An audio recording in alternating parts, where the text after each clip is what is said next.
நீங்கள்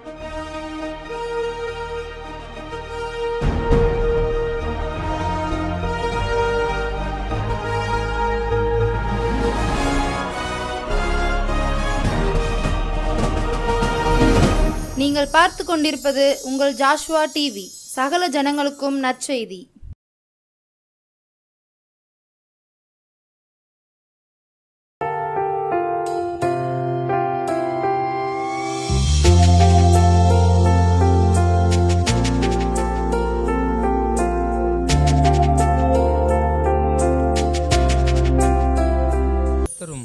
உலக இரட்சகருமாகிய கிறிஸ்து இயேசுவின் நாமத்தினாலே ஜோஸ்வா டிவி நேயர்களை மறுபடியும் சந்திப்பதிலே ரொம்பவே மகிழ்ச்சி.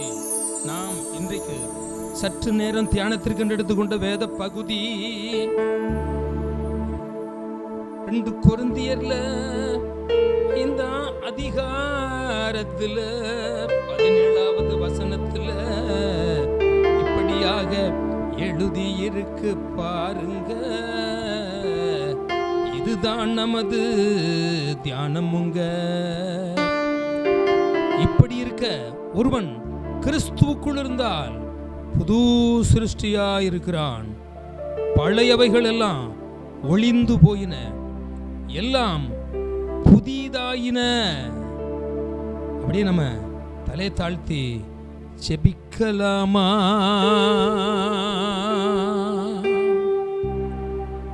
பழையவைகள் எல்லாம் ஒளிந்து போயின என்று சொல்லுகின்ற ஆண்டவரை, எல்லாம் புதிதாயின என்று சொல்லுகிற தேவனாகிய கர்த்தரை தொழுது கொள்வோமா? ஒருவன் கிறிஸ்துவுக்குள் இருந்தால் புது சிருஷ்டியா இருக்கிறான். பழையவைகள் எல்லாம் ஒளிந்து போயின, எல்லாமே புதிதாயின. ஒருவன் கிறிஸ்துவுக்குள்ளே ஒருவன் இருந்தால் புது சிருஷ்டியாயிருக்கிறான். கிறிஸ்துவுக்குள் ஒருவன் இருந்தால் புது சிருஷ்டியாயிருக்கிறான். பழையவைகள் எல்லாம் ஒளிந்தன, எல்லாமே புதிதாயின. கிறிஸ்துவுக்குள் ஒருவன் இருந்தால், கிறிஸ்துவுக்குள் ஒருவன் இருந்தால் புது சிருஷ்டியாயிருக்கிறான். கிறிஸ்துவுக்குள் ஒருவன் இருந்தால் புதிய சிருஷ்டியாயிருக்கிறான், புது சிருஷ்டியாயிருக்கிறான். கிறிஸ்துவுக்குள் ஒருவன் இருந்தால், கிறிஸ்துவுக்குள் ஒருவன் இருந்தால் புது சிருஷ்டியாயிருக்கிறான். பழையவைகள் எல்லாம் ஒளிந்தன, பழையவைகள் எல்லாம் ஒளிந்தன, எல்லாமே புதிதாயின. பழையவைகள் ஒளிந்தன, எல்லாமே புதிதாயின. கிறிஸ்துவுக்குள் ஒருவன் இருந்தால் புது சிருஷ்டியாயிருக்கிறான். பழையவைகள் ஒளிந்தன, எல்லாமே புதிதாயின. பழையவைகள் ஒளிந்தன, எல்லாமே புதிதாயின. கிறிஸ்துவுக்குள் ஒருவன் இருந்தால் புது சிருஷ்டியாயிருக்கிறான். பழையவைகள் ஒளிந்தன, எல்லாமே புதிதாயின. ஜலத்தின் மேல் அசைவாடுகின்ற ஆவியானவரே, பரிசுத்த ஆவியானவரே, 7 பொன் குத்து விளக்குகளின் மத்தியிலே உலாவிக் கொண்டிருக்கின்றவரே, ஜோஸ்வா டிவி மூலமாக சங்கீர்த்தன வார்த்தையின் நேரத்தின் வழியாக பிள்ளைகளே உங்களை பார்க்க இந்த வேளை வந்து உள்ளே உங்களை என்னை பார்க்கும்படியாக ஜோசுவா டிவி மூலமாக கர்த்தராகிய இயேசு கிறிஸ்து, புதிய உடன்படிக்கையின் தெய்வமாகிய இயேசு கிறிஸ்து, புது உடன்படிக்கையின் பிள்ளைகளாக புது உடன்படிக்கையின் இரத்தத்தினாலே நம்மை விடுதலையாக்கின இயேசு கிறிஸ்து பிள்ளைகளே, உங்களை பார்க்க இந்த வேளை வந்து உள்ளே. உன்னை நான் ரட்சிக்க காயப்பட்டேன், நகர வாசலில் பாடுபட்டேன். உலக பாடுகள் என்ன செய்யும்? சகித்திடு, எனக்காக பழையவைகள் எல்லாம் ஒளிஞ்சு போயிரும், எல்லாம் புதிதாயிரும். பரிசுத்தமும் அன்பும் நிறைந்த நல்ல ஆண்டவரே, நல்ல நாளிலும் கூட வேத வசனத்தை, புதிய உடன்படிக்கையின் தேவனாகிய கர்த்தராகிய இயேசுவை நாங்க பாடும்படி, புகழும்படி உம்முடைய வேத வசனத்தை, உம்முடைய சுவிசேஷத்தை கொஞ்ச நேரம் தியானிக்கும்படி வந்திருக்கிறோம். எங்களோடு இருந்து நீர் கிரியை செய்யும். இது உமது நாமத்திற்கு மகிமையாக ஜனங்களுக்கு பிரயோஜனமாக இருக்கட்டும். இயேசுவின் நாமத்தில் ஜெபிக்கிறேன் பிதாவே, ஆமென், ஆமென். பிரியமானவர்களே, 2 கொரிந்தியர் 5 அதிகாரத்துல 17 வசனத்துல, இப்படி இருக்க ஒருவன் கிறிஸ்துவுக்குள் இருந்தால் புது சிருஷ்டியாயிருக்கிறான், பழையவைகள் ஒளிந்தன, எல்லாம் புதிதாயின. பார்த்தீர்களா? இந்த வேத வசனத்தை தியானிக்கிற போது, நம்ம ஒன்றாக ஒருமனப்பட்டு ஜெபிக்கிற போது கர்த்தர் அசைவாடி கொண்டிருக்கின்றார். கர்த்தருடைய வேத வசனத்திற்குள் அவருடைய ஜீவன் இருக்கிறது, அவருடைய வழி நடத்துதல் இருக்கிறது. அதனால கர்த்தராகிய ஆண்டவராகிய இயேசு கிறிஸ்துவை பார்த்து சொல்லலாமா? கிறிஸ்துவுக்குள் ஒருவன் இருந்தால் புது சிருஷ்டியாயிருக்கிறான். கிறிஸ்துவுக்குள் ஒருவன் இருந்தால் புது சிருஷ்டியாயிருக்கிறான். பழையவைகள் ஒளிந்தன, எல்லாமே புதிதாயின. பழையவைகள் ஒளிந்தன, எல்லாமே புதிதாயின.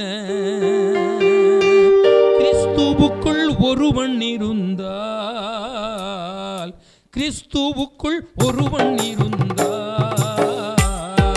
புது சிருஷ்டியாயிருக்கிறான்.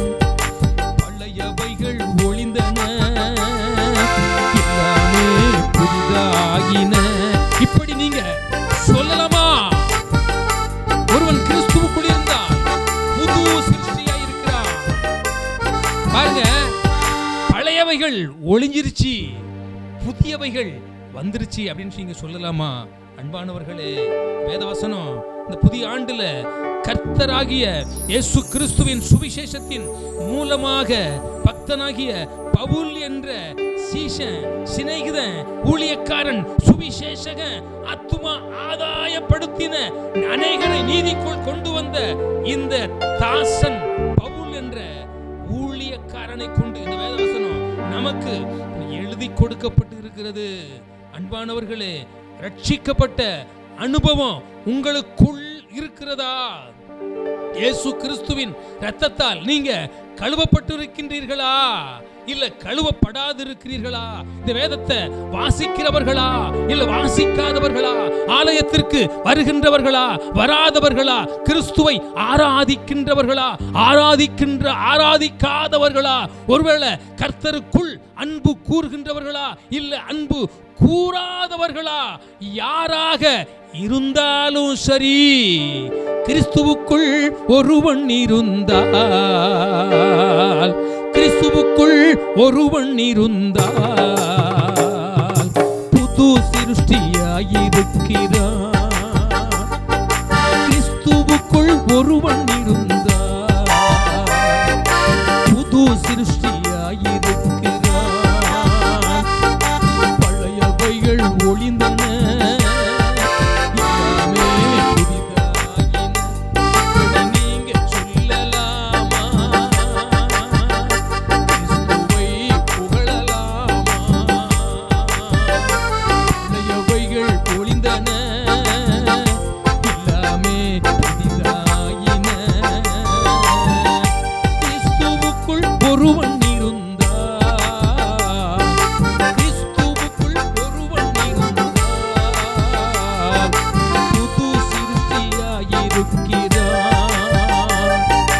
பழையவைகள் ஒளிந்தன, எல்லாமே புதிதாயின. பழையவைகள் ஒளிந்தன, எல்லாமே புதிதாயின. பிரியமானவர்களே, ஒரு வசனத்தை கூட நான் வாசிக்க ஆசைப்படுகிறேன். 2 கொரிந்தியர்ல 3 அதிகாரத்துல 6வது வசனத்துல பாருங்க, புது உடன்படிக்கையின் ஊழியக்காரராகும்படி அவரே எங்களை தகுதி உள்ளவராக்கினார். பாருங்க, ஒருவன் கிறிஸ்துவுக்குள் இருந்தால் புது சிருஷ்டியாயிருக்கிறான். பழையவைகள் ஒளிந்தன, எல்லாமே புதிதாயின. இந்த அனுபவத்தை யார் சொல்லுகின்றார்?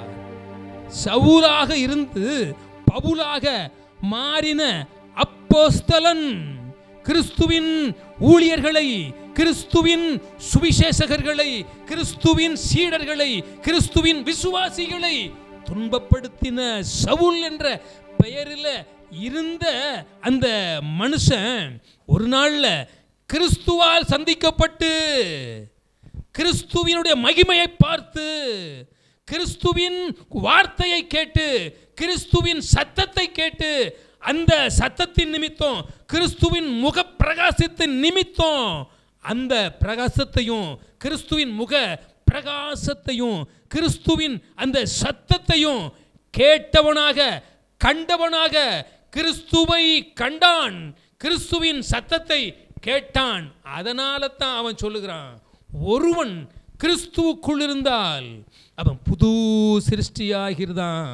பழையவைகள் எல்லாம் ஒளிஞ்சு போயிருச்சு, எல்லாம் புதிதாயிருச்சு. அந்த வசனத்தை ஆவியானவர் மூலமாக கர்த்தர் இன்றைக்கு நாம் தியானிக்கும்படியாக கிருபை செய்திருக்கிறார். பார்த்தீர்களா? நான் சவுலாக இருந்தேன், கிறிஸ்துவை அறியாதவனாக இருந்தேன், கிறிஸ்துவின் மேல் ஒரு கோபம் உள்ளவனாக இருந்தேன், அவருடைய ஊழியர்களை துன்பப்படுத்தினவனாக இருந்தேன். இது பழைய நாட்கள். ஆனா கிறிஸ்துவின் அந்த முக தரிசனத்தை, முகத்தின் பிரகாசத்தை ஒரு நாள்ல என்னுடைய பிரயாணத்திலே பார்த்தேன். கீழ்ப்படியாத நிலையில வாழ்ந்த நாட்கள்ல, வேத வார்த்தைகளுக்கு புறம்பாக வாழ்ந்த நாட்கள்ல நாம் பிரயாணப்பட்டு கொண்டிருந்த போது, அநீதிக்கு பிரயாணப்பட்டு கொண்டிருந்தேன், அசுத்தத்திற்கு பிரயாணப்பட்டு கொண்டிருந்தேன், கர்த்தருடைய நாமத்திற்கு கோபத்தை உண்டாக்கி கொண்டிருந்தேன். அந்த நாள்ல இயேசு என்னை சந்தித்தார். அவருடைய தரிசனத்தை நான் பார்த்தேன், அவர் சத்தத்தை கேட்டேன். அதனால தான் ஒருவன் கிறிஸ்துவுக்குள் இருந்தால் புது சிருஷ்டியா இருக்கிறான். பழையவைகள் எல்லாம் ஒளிந்து போயின, எல்லாமே புதிதாயின. பழையவைகள் ஒளிந்து போயின, எல்லாமே புதிதாயின.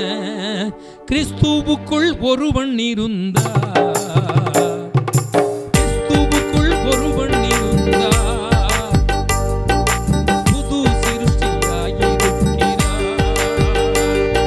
கிறிஸ்துவுக்குள் ஒருவன் இருந்தார், புது சிருஷ்டியாயிருக்கிறார்.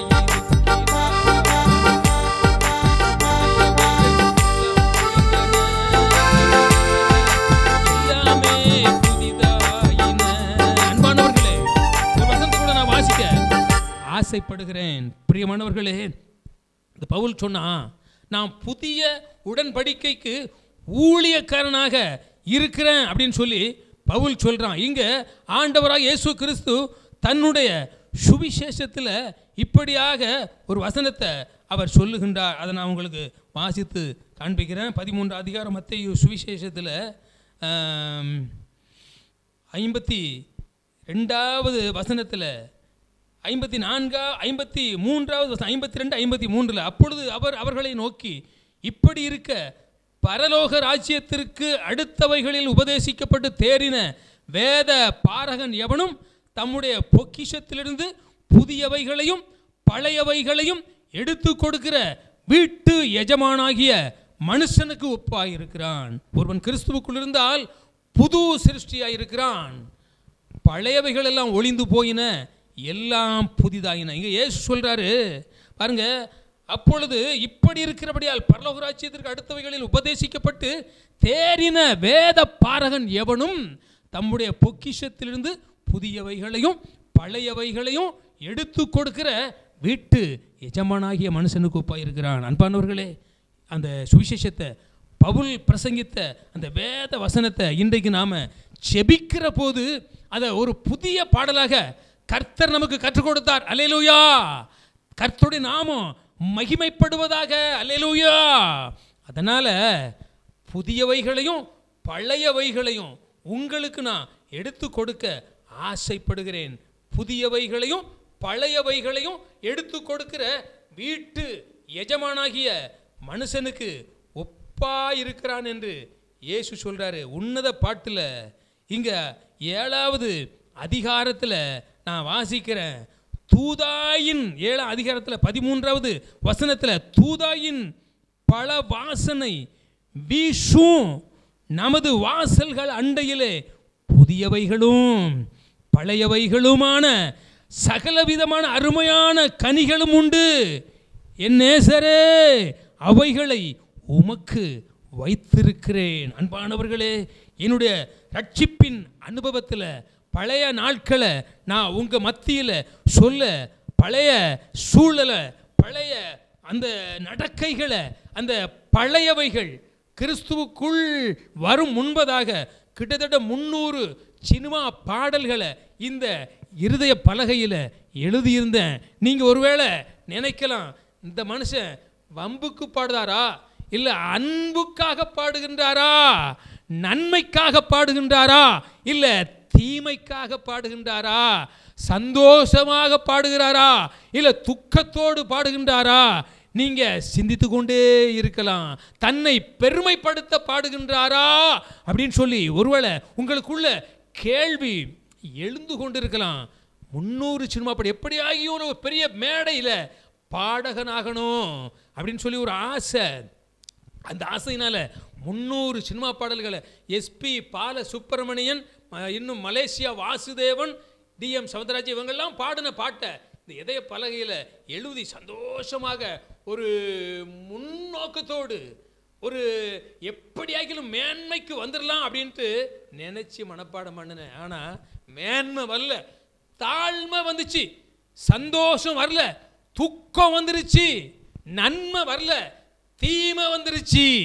அன்பானவர்களே, இனி இந்த உலகத்தில் வாழணும்னா கிறிஸ்து இல்லாமல் வாழ முடியாது அப்படின்னு சொல்லித்தான் இந்த 300 சினிமா பாடல்களை ஆண்டவரே நான் மறக்கணும், இதை நான் தோற்கடிக்கணும், என்ன செய்யலாம் அப்படின்னு சொல்லி இயேசு கிறிஸ்துவிடத்தில் கேட்ட உடனே மத்தேயு சுவிசேஷம் 13, 14, 15, மத்தேயு சுவிசேஷம் 13ஆம் அதிகாரம் 1 முதல் கடைசி வர, இன்னும் யோவான் 13, 14, 15, 16, 17, யோவான் சுவிசேஷம் 6ஆம் அதிகாரம் 1 முதல் 40 வரை, 18ஆம் சங்கீதம், 23ஆம் சங்கீதம், 91ஆம் சங்கீதம், இவைகளெல்லாம் மனதில் பதித்த பிறகு இந்த வேத வசனத்தின் மூலமாக அந்த கட்டுக்கதைகள் பாடலெல்லாம் ஒளிஞ்சு போயிடுச்சு, பழையவைகளெல்லாம் ஒளிஞ்சு போயிடுச்சு. ஆனாலும் அவைகளின் நிமித்தம் வேதத்தின்படி தண்டனை தப்பாது. யார் யார் இந்த வேதத்திற்கு புறம்பாக கர்த்தரை மறுதலிக்கின்றார்களோ, கற்பனைக்கு கீழ்ப்படியாமல் போகின்றார்களோ, அவர்களுக்கு தண்டனை உண்டு. மட்டாக தண்டித்த நாட்களில், குறைவுபட்ட நாட்களில் அந்த இளைய குமாரனை போல பன்றிக்கு கொடுக்கக்கூடிய தவிடு கூட கிடைக்காத ஒரு நிலையில் நான் பாடின ஒரு பாடல். இந்த சினிமா பாடல்களை மறக்கும்படியாக வேத வசனத்தை நான் வாசித்து அதை மனசில் பதித்து அதை தியானிக்க ஆரம்பித்த பிறகு அப்படியே பழையவைகளெல்லாம் ஒளிஞ்சு போயிடுச்சு. புதிய பாடல்களை கர்த்தர் கொடுக்கும்படியாக ஆரம்பித்தார். அந்த நாட்களில் கர்த்தர் கொடுத்த பாடலையும் நான் கெட்ட நடக்கையினால, பழைய வாழ்க்கையினால நான் பட்ட துயரத்தை, துக்கத்தை, தாழ்மைய, சிறுமைய, வறுமைய, தரித்திரத்தை நினைத்து கண்ணீரோடு பாடின பாட்டு தான். எழுதப்பட்ட கட்டளை மீறி இறைவா நான் பாவம் செய்தேன். ஆரோக்கியமான உபதேசத்தை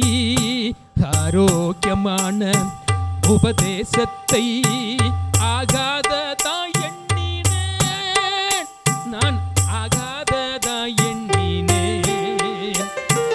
எழுதப்பட்ட கட்டளை மீறி இறைவா நான் பாவம் செய்தேன். கண்ணீரு, ஆனா சைக்கிள்ல பிரயாணம், குடும்ப சூழ்நிலைய நினைச்சு வருத்தம், என்ன செய்வோம் இந்த நிலை.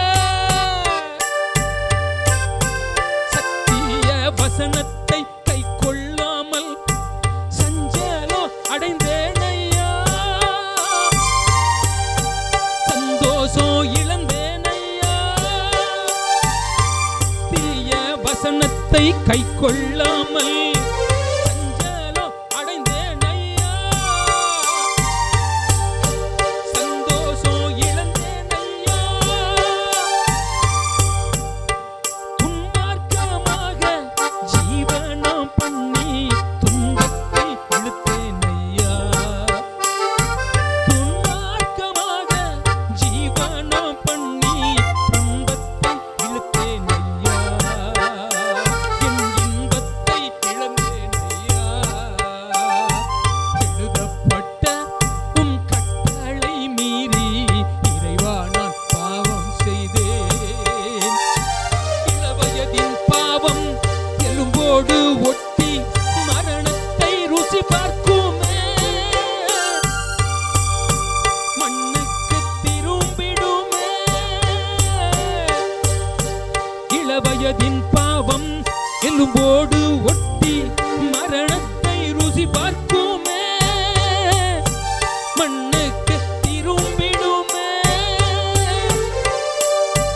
மண்ணான மனிதனை மன்னித்து ரட்சித்து மந்தையில் சேர்த்துக் கொள்ளும், மண்ணான மனிதனை மன்னித்து ரட்சித்து மந்தையில் சேர்த்துக் கொள்ளும், சொந்தமாய் ஏற்றுக்கொள்ளும். எழுதப்பட்ட கட்டளையை நான் ஒருபோதும் மறக்க மாட்டேன். ஆரோக்கியமான உபதேசத்தை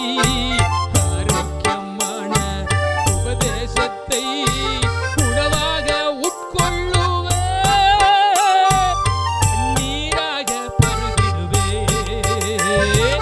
இப்படியாக என்னுடைய பழைய அனுபவத்தை, அந்த பாவத்தின் நிமித்தம் வந்த சோதனை, சஞ்சலம், வருத்தம் எல்லாத்தையும் கண்ணீரோட பாடிட்டு கிறிஸ்துவிடத்தில் வந்த பிறகு இப்படியாக பிரசங்கம் பண்ணும் போதெல்லாம், வேத வசனத்தை வாசிக்கும் போதெல்லாம் இப்படியாக கர்த்தர் புதிய பாடலை பாடும்படியாக உதவி செய்கின்றார். உங்களுக்கு முன்பாக சாட்சியாக நான் இருக்கிறேன். அன்பானவர்களே, பழைய நாட்களில் காதில் நீங்கள் கேட்டிருப்பீங்க, அதாவது பழைய இரும்புக்காரங்க, பழைய இரும்புக்கு பேரிச்சம்பழம், தகரத்திற்கு பேரிச்சம்பழம், காரச்சேவுன்னு சொல்லுவாங்க. அதை மாதிரி அந்த பழையவைகளையெல்லாம் அகற்றிவிட்டு இயேசு எனக்கு புதிய ஜீவனை கொடுத்திருக்கின்றாரு, அவருடைய இரத்தத்தால் என்னை கழுவி இருக்கிறாரு, வேத வசனத்தின் மூலமாக எனக்கு ஒரு மேன்மைய, உயர்வை, சந்தோஷத்தை கொடுத்திருக்கிறாரு. இப்படி இருக்க ஒருவன் கிறிஸ்துவுக்குள் இருந்தால் புது சிருஷ்டியாயிருக்கிறான். பழையவைகள் எல்லாம் ஒளிந்து போயின, எல்லாமே புதிதாயின. அன்பானவர்களே, நீங்க பழையவைகளை இந்த புதிய வருடத்தில் ஒளிச்சிருவீர்களா? புதியவைகளை நீங்க தொடருவீர்களா? பழையவைகளாகிய உலகத்திற்குரிய காரியங்களை நீங்க ஒளிச்சிருவீர்களா? இந்த புதியவைகளாகிய கிறிஸ்துவின் காரியங்களை நீங்க தொடருவீர்களா?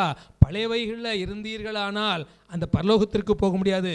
புதியவைகளுக்குள் வந்துவிட்டால் அந்த பரலோக ராஜ்யத்திற்கு போய்விடலாம். பரலோக ராஜ்யத்தில் சந்தோஷம், நரகத்தில் அனுதினமும் வேதனை. அதனால ஒருவன் கிறிஸ்துவுக்குள் இருந்தால் புது சிருஷ்டியாக இருக்கிறான். பழையவைகள் எல்லாம் ஒளிந்து போயின, எல்லாமே புதிதாயின. அப்படி நம்ம தலையை தாழ்த்தி ஜெபிக்கலாமா? நம்ம கேட்ட சத்தியத்தை, நம்ம தியானித்த சத்தியத்தை, நம்ம பாடி சங்கீர்த்தனம் பண்ணின இந்த சத்தியத்தை மனதிற்குள்ள கொண்டு வருவோமா? ஒருவன் கிறிஸ்துவுக்குள் இருந்தால் புது சிருஷ்டியாக இருக்கிறான். பழையவைகள் எல்லாம் ஒளிந்து போயின, எல்லாமே புதிதாயின. கூட சேர்ந்து பாடலாமா? இது பரிசுத்த ஆவியானவர் இந்த பிரசங்க பீடத்தில் வைத்து கொடுத்த பாடல். உங்க பழைய வாழ்க்கையை அப்புறப்படுத்த, பழைய பாவ சாப தோஷத்தை அப்புறப்படுத்த இது போதுமான வேத வசனம். உங்களுக்கு புதியவைகளை கொடுக்க இது போதுமான வேத வசனம். உங்க துக்கத்தை மாற்ற, உங்களுக்கு சந்தோஷத்தை கொடுக்க, உங்க நன்மையை கொடுக்க, தீமைகளை அகற்ற இது போதுமான வசனம். பாதாளத்திற்கு விலக்க, பரலோக பிரயாணத்தை தொடர வைக்க, பழையவைகள் ஒளிந்து போயின, எல்லாமே புதிதாயின. கிறிஸ்துவுக்குள் ஒருவன் இருந்தால் புது சிருஷ்டியாயிருக்கிறான். இதை அழகுபடுத்தணும். இந்த வார்த்தையில கிறிஸ்து என்கிற நாமம் வருகிறது, அவருடைய சுவிசேஷம் வருகிறது, கிறிஸ்துவின் ஏக்கம் வருகிறது. நீங்க பாவம் செய்யக்கூடாது, பரலோக ராஜ்யத்திற்கு வந்துடணும், பரிசுத்தமா வாழணும் அப்படின்னு சொல்லி, கிறிஸ்துவுக்குள் ஒருவன் இருந்தால் புது சிருஷ்டியாயிருக்கிறான். பழையவைகள் எல்லாம் ஒளிந்தன, எல்லாமே புதிதாயின. ஒப்பு கொடுப்பீர்களா? பழையவைகள் வேண்டாம், புதியவைகளாகிய கிறிஸ்துவுக்குள் நம்ம வந்துருவோம். அந்த பரலோக ராஜ்யத்தை சுதந்திரிப்போம். பரிசுத்தமும் அன்பும் நிறைந்த நல்ல ஆண்டவரே, 1000 நாவுகள் போதாதையா உம்மை அறிவிக்க, உம்மை ஆராதிக்க, உம்மை பிரசங்கிக்க, உமது புகழை விவரித்து காட்ட. இது கொஞ்ச நேரம். ஒருவன் கிறிஸ்துவுக்குள் இருந்தால் புது சிருஷ்டியா இருக்கிறான். பழையவைகள் ஒளிஞ்சு போயிடுச்சு, எல்லாம் புதிதாயிருச்சு அப்படின்னு சொல்லி நீர் விரும்பின மாதிரி பாடி பிரசங்கித்திருக்கிறேன். இது வேத வசனம். நீர் விரும்புகின்ற காரியங்களை செய்து முடித்து விட்டு வரட்டும். இயேசுவின் நாமத்தில் ஜெபிக்கிறேன் பிதாவே. ஆமென், ஆமென்.